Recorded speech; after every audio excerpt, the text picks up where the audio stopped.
దివ్యాంగ మిత్రులకి నమస్కారం. నేను doctor Ramana Yashasvi, superintendent government general hospital Guntur.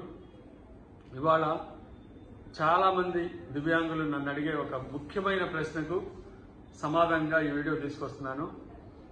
ఏంటంటే అది సదరం సర్టిఫికెట్ ఎలా పొందాలి.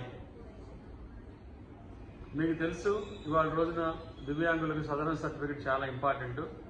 ఎందుకంటే ఎన్నో స్కీములకి అది ఉపయోగపడుతుంది. కాబట్టి దివ్యాంగ మిత్రులందరూ జాగ్రత్తగా వీడియోను ఫాలో అయ్యి ఎలా పొందాలో అలా పొంది ఆ సర్టిఫికెట్ ఉపయోగాలన్నీ పొందాలని కోరుకుంటున్నాను.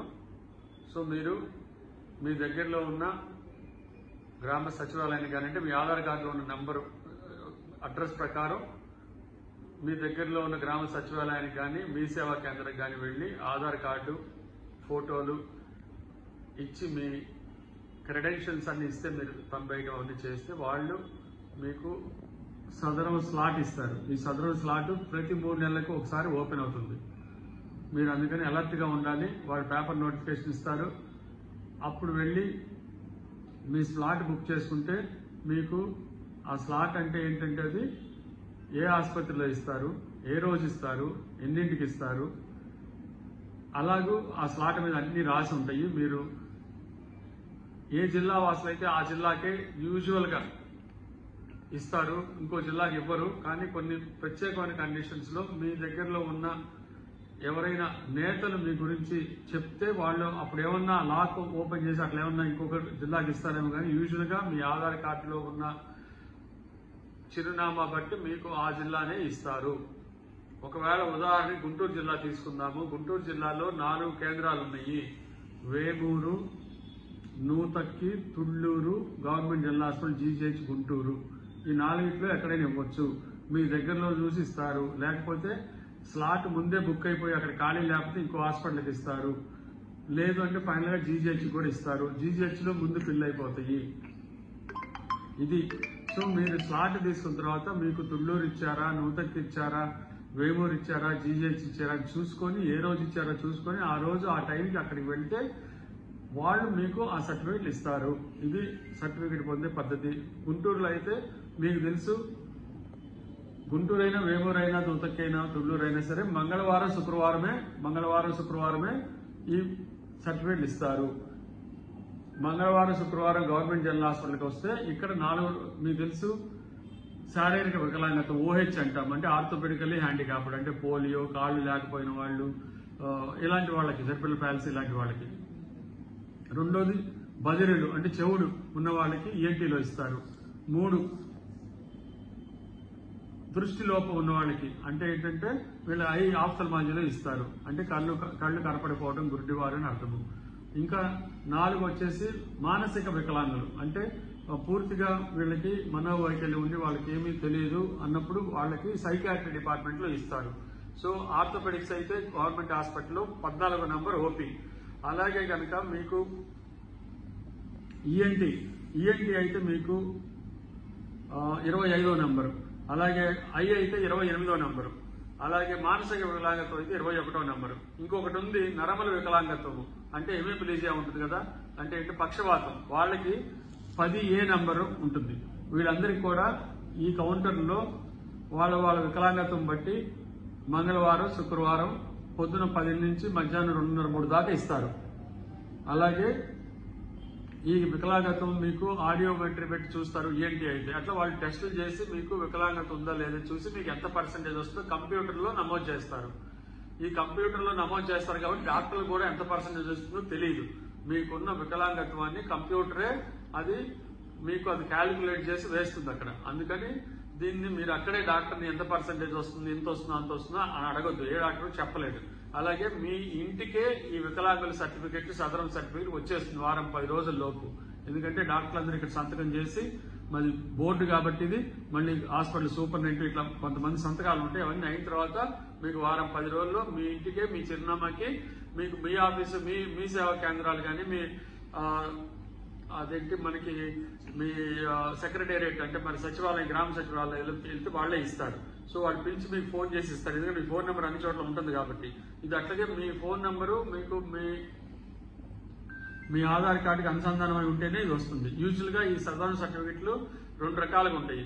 శాశ్వత వికలాంగత్వ సర్టిఫికెట్, రెండోది అయితే తాత్కాలిక వికలాంగత్వ సర్టిఫికెట్. తాత్కాలికం అంటే కొంతమందికి ఫ్రాక్చర్ అయి ఉంటుంది, వాళ్ళు పెట్టుకుంటారు, కానీ వాళ్ళకి ఫ్రాక్చర్ అతుక్కుపోతే వాళ్ళకి వికలాంగత్వం రాదు. లేదా ఫిజియోథెరపీ చేస్తుంటారు, ఫిజియోథెరపీ చేసి కొన్ని రోజులు వికలాంగత్వం కొంత తగ్గొచ్చు, కొంత పెరగొచ్చు, అందుకని డాక్టర్లు అప్పుడే ఇవ్వరు. అయితే మీరు దాని మీద టైం నోట్ చేస్తారు, సంవత్సరానికా, 2 సంవత్సరాలకా, 3 సంవత్సరాలు కానీ. ఆ 2 సంవత్సరాలు అయిపోయిన తర్వాత, ఆ డేట్ అయిపోయిన తర్వాత మళ్ళీ మీకు ఫోన్ వస్తుంది, అమ్మ మీకు శాశ్వత వికలాంగం ఇవ్వచ్చు, మీరు వచ్చి మళ్ళీ అప్లికేషన్ పెట్టుకోమని. అప్పుడు కూడా మళ్ళీ స్లాట్ తీసుకోవాలి. సో ఇలా మీకు తాత్కాలికంగా ఇచ్చుంటే పొరపాటున మళ్ళీ శాశ్వతంగా చేసుకునే అవకాశం కూడా ఉంది. కానీ తాత్కాలిక వికలాంగత్వానికి మీకు పెన్షన్ రాదు. సరే, పెన్షన్ ఎవరికి వస్తుందనే క్వశ్చన్. ఇప్పుడు తాత్కాలిక వాళ్ళకి రాదు, 40% దాటినా ఎవరికైనా సరే వికలాంగత దాటితే పెన్షన్ వస్తుంది.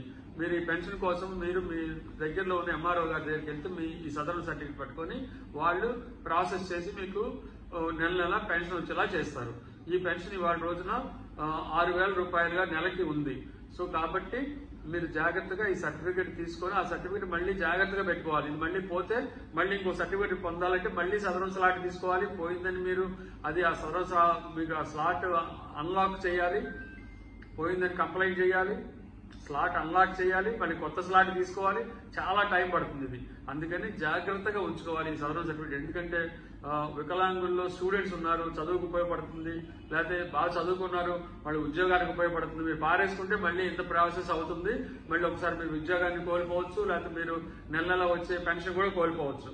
ఇలాంటి ఎందుకంటే సదరన్ సర్టిఫికేట్ డూప్లికేట్ అనేది ఇవ్వడం కుదరదు, మళ్ళీ కొత్తది ఒరిజినల్ తీసుకోవాల్సిందే, ఎందుకంటే చాలా కష్టం అవుతుంది. అలాగే దీనికి యూడిఐడి కార్డు తీసుకోవాలి, యూనిక్ డిసెబిలిటీ ఐడెంటిటీ కార్డు. దీని యూడిఐడి కార్డు అని సెంట్రల్ గవర్నమెంట్ పద్ధతి పెట్టింది. మన సదరన్ కార్డు ఉన్నా సరే దీన్ని యూడిఐడిగా మార్చుకోవడానికి చాలా ఇంపార్టెంట్. ఎందుకంటే భారతదేశం మొత్తం కూడా ఈ కార్డు ఉపయోగపడుతుంది, సెంట్రల్ గవర్నమెంట్ ఉద్యోగాల్లో కూడా ఉపయోగపడుతుంది. సెంట్రల్ గవర్నమెంట్ మిగతా ఏమన్నా, ఎందుకంటే వాళ్ళు 4% నుంచి 5% వరకు సెంట్రల్ గవర్నమెంట్ ఉద్యోగాలు కానీ స్టేట్ గవర్నమెంట్ ఉద్యోగాలు ఉన్నాయి. కాబట్టి యూడిఐడి ఉంటే మీకు ఎక్కడ పోయినా మీది రిఫ్లెక్ట్ అవుతుంది, మీకు ఇబ్బంది లేకుండా ఉంటుంది. కాబట్టి దివ్యాంగ మిత్రులారా, మీకు సదరన్ సర్టిఫికేట్ ఉంటే దాన్ని యూడిఐడి కార్డు నెంబర్ గా మార్చుకోవాలి. ఎలా చేయాలి? Sadarem certificate, Aadhaar card, passport size ఫోటోలతో మీరు తెల్ల కాగితం పైన సంతకం చేసి స్వావలంబన కార్డ్.in లో మీరు లాగిన్ అయి నమోదు చేసుకోవాలి. మరొకసారి చెప్తాను, southern certificate, Aadhaar card, passport size photo, అట్లాగే. కాబట్టి దివ్యాంగ మిత్రులారా, ఈ నెంబర్ ఆధారంగా మీరు ప్రభుత్వ ఆసుపత్రికి వెళ్తే అక్కడ మీ ధ్రువపత్రాలన్నీ పరిశీలన చేసి ఈ కార్డు జనరేట్ చేస్తారు, యూడిఐడి కార్డు. 10 రోజుల్లో ఆ యూడిఐడి కార్డు నంబర్ ఆన్లైన్లో డౌన్లోడ్ చేసుకోవచ్చు. ప్రభుత్వ ప్రతి పథకంలో ఈ కార్డులో ఉన్న నంబరు నమోదు చేయాల్సి ఉంటుంది. అప్పుడే సంక్షేమ పథకాలన్నీ మీ నంబర్తో అనుసంధానమే మీ చేతికి వస్తాయి. కాబట్టి ఈ యూడిఐడి నెంబర్ చాలా ఇంపార్టెంట్, తెలుసుకోండి దివ్యాంగ మిత్రులారా. అలాగే ఇవాళ రోజున ఎన్టీఆర్ భరోసా అని 15,000 పెన్షన్ కూడా వస్తుంది. అయితే ఇది దివ్యాంగులు ఎవరైతే మంచంలో ఉంటారో, అంటే మంచానికి పరిమితం అయి ఉంటారో, వీల్ చైర్కి పరిమితం అయి ఉంటారో, అలాగే అన్ని ఇంట్లో వాళ్ళు ఎత్తిపోయటం కానీ వాళ్ళకి అన్నం పెట్టడం కానీ చేస్తారో వాళ్ళకి మాత్రం ఈ 15,000 రూపాయల పెన్షన్ వస్తుంది. ఇది ఎలా పొందాలంటే మీ ఆధార్ కార్డు, మీ సదరన్ సర్టిఫికేట్, అప్పుడు దాకా ఉన్న సదరన్ సర్టిఫికేట్ తీసుకొని మీకు గవర్నమెంట్ హాస్పిటల్లో 1,500 రూపాయలు ఫీజు కట్టి, అంటే ఆ ఫీజు ఒక్కసారి మారుతూ ఉండొచ్చు కూడా, ఫీజు కట్టి ఆ ఫీజుని ఆ రసీదు చూపిస్తే వాళ్ళు ఈ ఒక బోర్డు కన్స్టిట్యూట్ చేసి ఆ బోర్డులో మీకు అవసరమైతే ఈ 15,000 రూపాయల భరోసా పెన్షన్, అంటే మీరు ఎలిజిబిలిటీ వస్తే, మీరు ఆ వికలాంగత్వం సరిపోతే మీకు 15,000 రూపాయల పెన్షన్ ఖచ్చితంగా ఇస్తారు. ఎందుకంటే డాక్టర్లు ఎవరు కూడా చక్కగా చూసి మీకు వస్తే ఖచ్చితంగా వచ్చేటట్టు చూస్తారు. మీకు రాకపోతే మాత్రం అది కూడా రూల్స్ ప్రకారం వాళ్ళు ఏమీ చేయలేరు, ఎందుకంటే గవర్నమెంట్ రూల్స్ చాలా స్ట్రిక్ట్ గా ఉంటాయి. కాబట్టి దివ్యాంగులారా, మీరు ఎన్టీఆర్ భరోసా కూడా ఎవరైనా ఎలిజిబిలిటీ ఉంటే డెఫినెట్ గా గవర్నమెంట్ హాస్పిటల్లో గుంటూరులో మీరు సంప్రదించవచ్చు. కాబట్టి మీరందరూ కూడా ఇవన్నీ గుర్తెరిగి మీరు సర్టిఫికెట్ ఇలా తీసుకుంటే మీకు ఇబ్బంది ఉండదు. కొంతమంది వికలాంగుల్ని బాగా మోసం చేస్తున్నారు, బోగస్ సర్టిఫికెట్లు జనరేట్ చేస్తున్నారు. మీరు ఎవరిని చూసి మోసపోవద్దు. మీరు గుంటూరు గవర్నమెంట్ జనరల్ హాస్పిటల్కి పేషెంట్ ఎటు బస్సులో రావాలి, ఫోటోలు చూపిస్తే ఏ డాక్టర్ బోర్డులో సర్టిఫికెట్ ఇవ్వరు. చాలా మంది మోసగాళ్ళు ఏం చేస్తున్నారంటే మీరు రాకర్లేదు, ఒక 20,000 ఇవ్వండి, మీరు గవర్నమెంట్ హాస్పిటల్ రాపోయినా పర్లేదు, మీకు సర్టిఫికేట్ ఇస్తామని మిమ్మల్ని మోసం చేస్తారు. మీరు మీ సర్టిఫికెట్ వికలాంగుణ్ణి ఆ దివ్యాంగుణ్ణి గవర్నమెంట్ హాస్పిటల్ తీసుకెళ్లకుండా ఫోటో తీసి ఇచ్చారు అని చెప్తే మీ దగ్గర మీ డబ్బులు పోగొట్టుకున్నట్టే, మీరు మోసపోయినట్లే. కాబట్టి మీరు ఎవరైనా అట్లా చేస్తారంటే వాళ్ళు మోసగాళ్ళని అర్థము. అలాగే మీకు ఇది చక్కగా